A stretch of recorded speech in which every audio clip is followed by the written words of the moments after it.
I think that the witch movement is happening because essentially it's the feminine awakening into its magic or into its power, into recognizing the fact that women are mystical. And no offense to, most of the heterosexual men out there, just like, just some guy, like, women are actually just tapped into to a lot. They're just they hear messages from the birds and the clouds by looking at some leaves on the ground. We can receive messages as we're connected to the moon. We have different cycles, we have our intuition, we are powerful beings, beyond something that can normally fit in the patriarchal system of like doing, going, getting, achieving.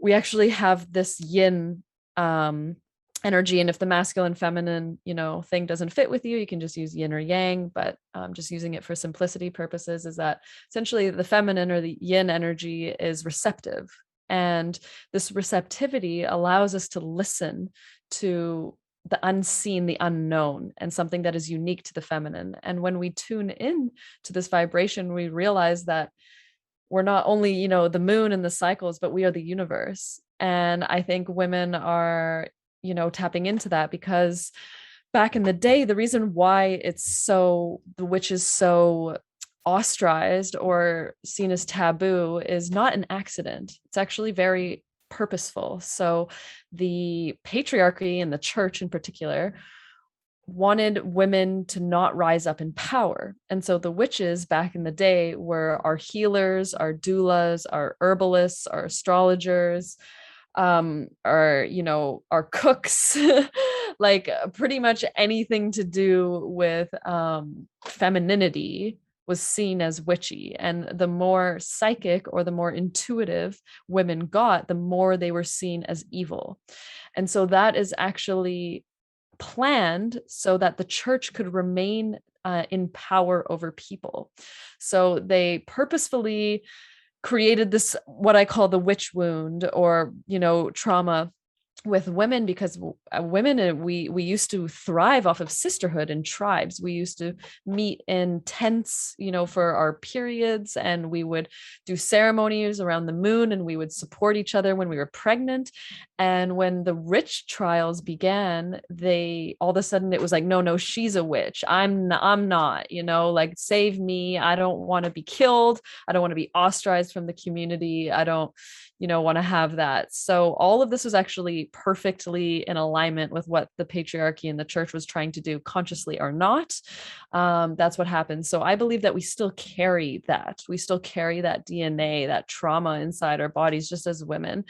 And it's so hard to come out as mystical for this reason, because people think it's unpractical, we're ungrounded, we're crazy, you're evil, you're going to be casting curses. And this is so that women do not rise up in power, because when women rise up in power, and I mean like your own sovereignty, right? Not this like malicious evil power. I mean like this self-confidence, this unbreakable soul purpose, mystical nature. Like that power is so threatening to the status quo.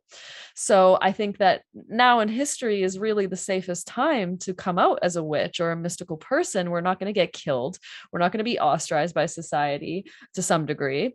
We don't really have the same repercussions, but we still carry that wound. And so many people come to me, especially in the business world, is like they struggle with showing up on social media. And I think that that's what that is the pain and the not even remembering, but remembering the loss of this connection to the earth, the connection to magic, the connection to the stars. So I'm literally trying to help women feel safe in this. And not only that, but when they feel safe in their mystical nature and everything's happening for a reason, that power gets taken back, and life can be everything we've always dreamed of and more. So essentially that's that. Wow. I've been goose pimpling since you started that talk, by the way. Oh. Like rushes of waves of goose pimples of just like, yes, music to my soul. And yeah, thank you for just sharing that so amazingly, and obviously this is what you do and you're so amazing at it, but yeah, it makes so much sense.